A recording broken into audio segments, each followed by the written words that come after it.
Hello. It's been a while again. It's been summer vacation and whatnot, and it's been hot outside, and it's been great to relax a little bit from all reading and stuff. Right now, I'm doing something very interesting. Actually, just wanted to share. This is what I'm doing right now.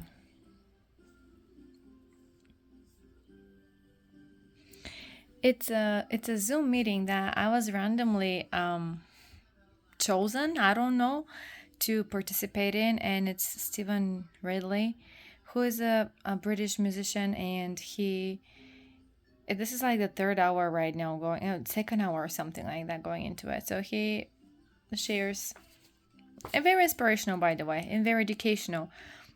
He's a musician. He plays the piano.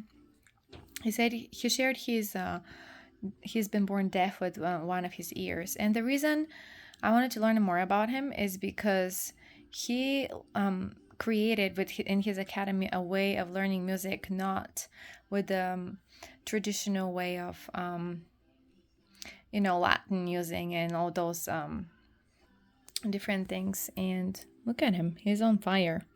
And this is the offer he has. Like, this is something that you have to buy from him, and saves you thousands and thousands of dollars, and it's only 10 minutes per day to learn the piano, or even before the piano, and just starts from level 1 to how to become level 10 pianist, and how to write your own songs. And he shared 4 core things that you work on as a musician. And I'm listening to him right now at the same time. But this is what resonates with him. He is on the feel side. It's You can spend time on, say, hire a vocal person to teach you how to use your voice, and that person will take you like about $12,000 a session, because they have been coaching, Justin Bieber, Adele, whatnot.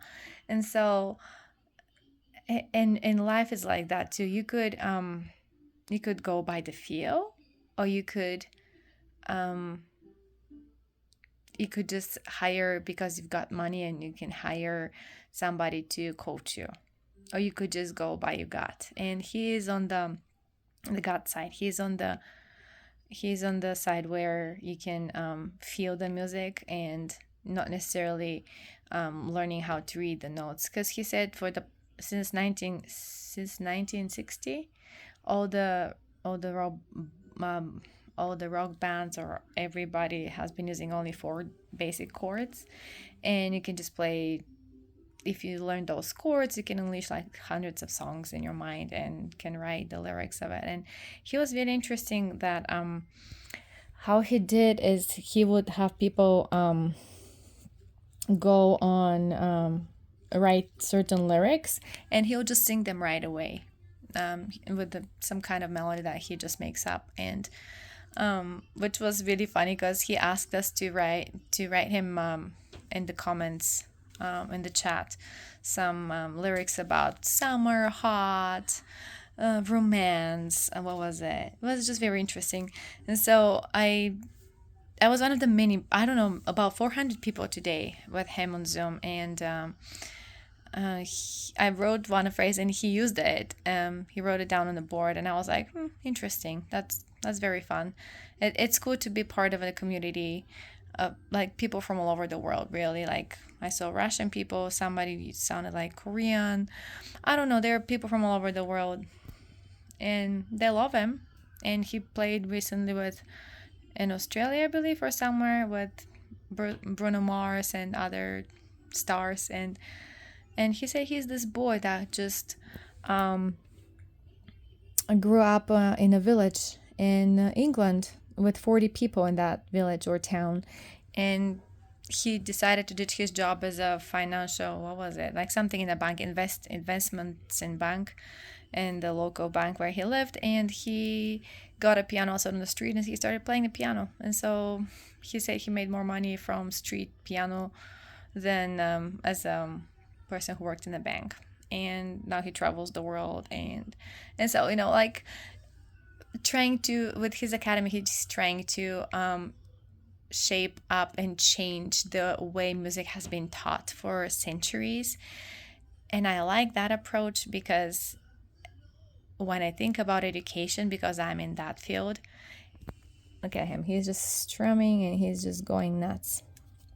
I wish I could share the music too, but I can't because the computer speakers are bad and I just use always earphones.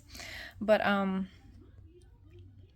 in education, it made me think a lot. Like since I was a student, which was how many years ago?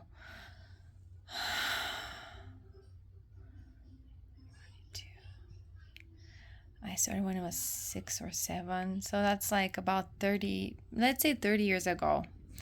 30 years ago from now, it's been the same.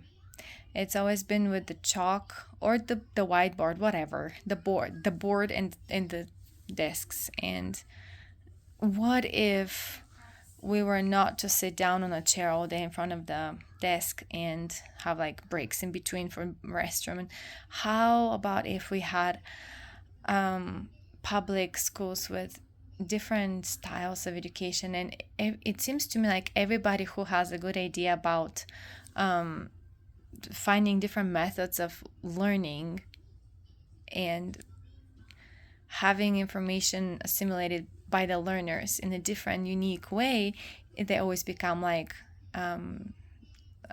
private schools or charter schools or whatever, private academies. It's always a private academy, and even if they claim how all their all the money that they get from you goes for a good cause to expand the academy, but there's always, if it's not public, to me it's not benefiting everybody. It's not benefiting the society. It's private stuff. To me is always it's always been, it benefits certain people, not everybody, and so it doesn't give access for everybody as well.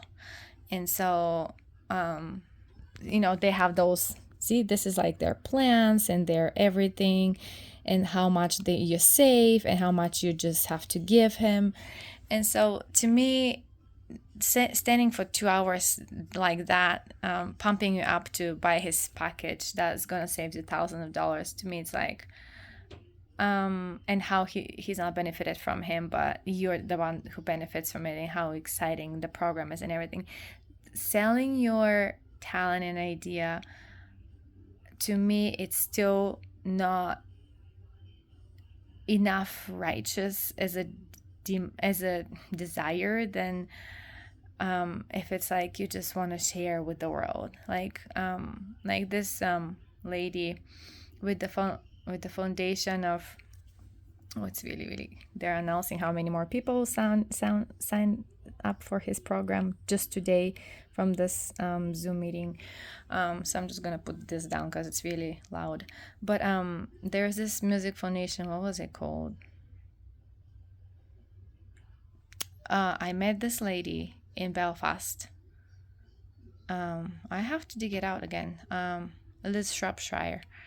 And she has a foundation, and she goes to different countries and where there's conflict, and she teaches, and she has volunteers to help her. Everything is volunteer stuff. And how she goes there, everything is paid by the foundation, and she goes and teaches kids how to play variety of instruments, and she supplies them, and they have the place where they do it. And she's probably got stories and stories, maybe robbed or lied to and whatnot, but she goes out there completely free and just shares her talent. To me, that's moving, and that's how education should be. Instead of giving it to limited people for a certain amount of money, and with promotion and convincing you how much you save up by doing it this certain time with this certain timer that counts down for you. It shouldn't be like that. But everybody tries to sell their product, and if your product is education and you learn a different way, unique way of how to share music with the world, just do it. he said, I don't need your money. This academy will continue with or without you, and that's fine. But you need means to survive and live in this world. I get that, but when it's about sharing your talent, I think there should be more than just spoken of. But anyway, so it opens your mind. It gives another perspective of life and how music. He mentioned something I really enjoyed, and I wrote down that he said, "How do you express yourself with limited amount of language, like this much, for example, with like say 2 million words in it or whatever? It just has limit.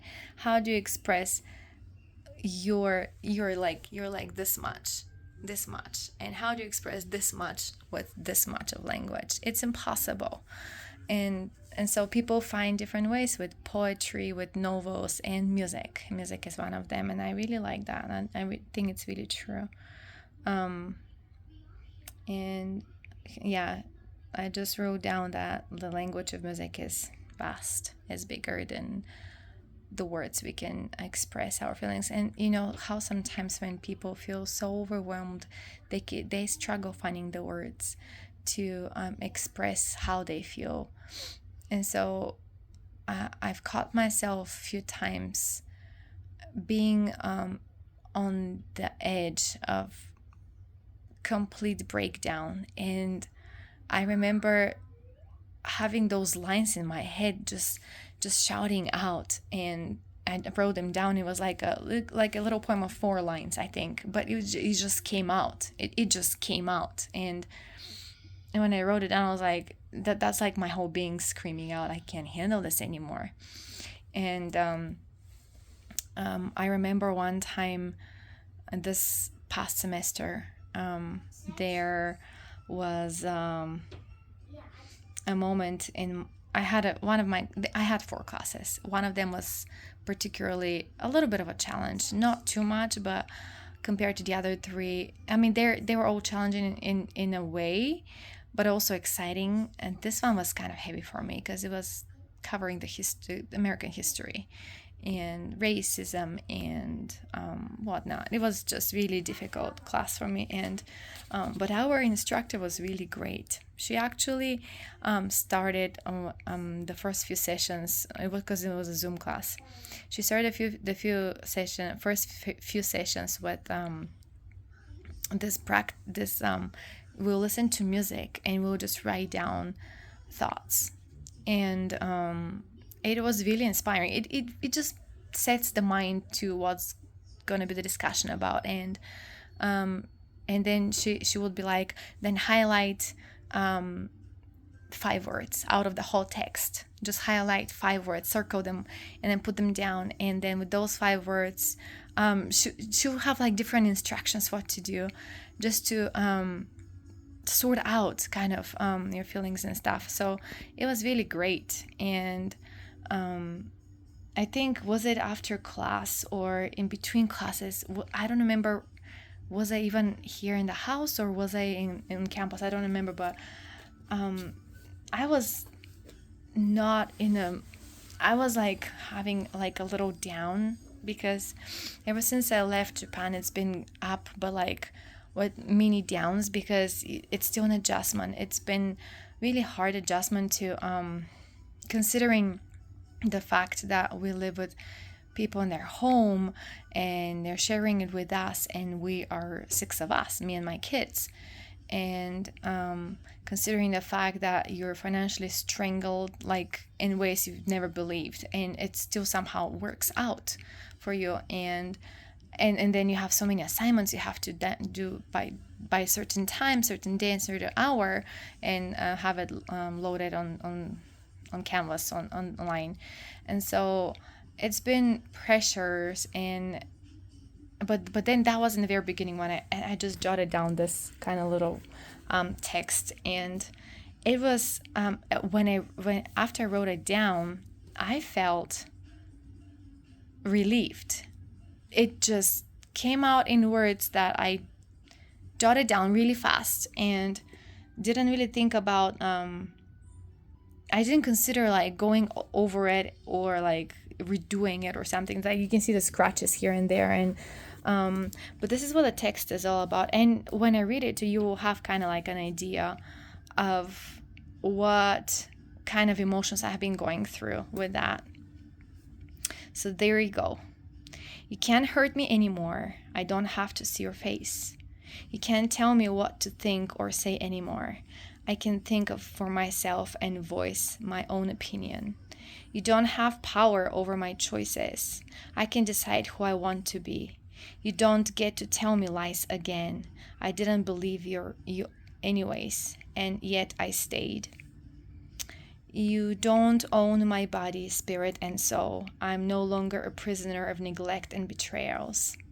You can't dictate the next steps in big plans. I've never been part of them, anyways. You find your happiness with another slave of yours. I'm happy the day I took the plane, taking forever away, or something like that. There is no time for tears or sadness or joy. It's time for finding me, building me. It's time to charge with love, humanity, and grace, and pass that along for those I love, for my children. And so some things don't make sense, and it has to be polished up, of course, but this has been kind of like the caged emotion that has been there subdued for a pretty long time, and it went out on a few lines of like the back of a notebook that I used for notes for school. And so it does help. It does help. And so coming along with Stephen Ridley and many other musicians, authors, and novelists, and people in art, I would just agree with the fact that when you're in it, you just express it right away, and it comes alive, and it could strengthen somebody else along the way, and it can help lift up somebody else, or somebody else will be like, oh, I know I'm not feeling alone in this world because I know somebody else has gone through the same thing. And that's what we're here really all about, to as humans, to support each other and to lift each other up, and to make sure that we bring out the best of ourselves and those around us. And it's better said than done, but it's still possible. And so this is what I wanted to share today.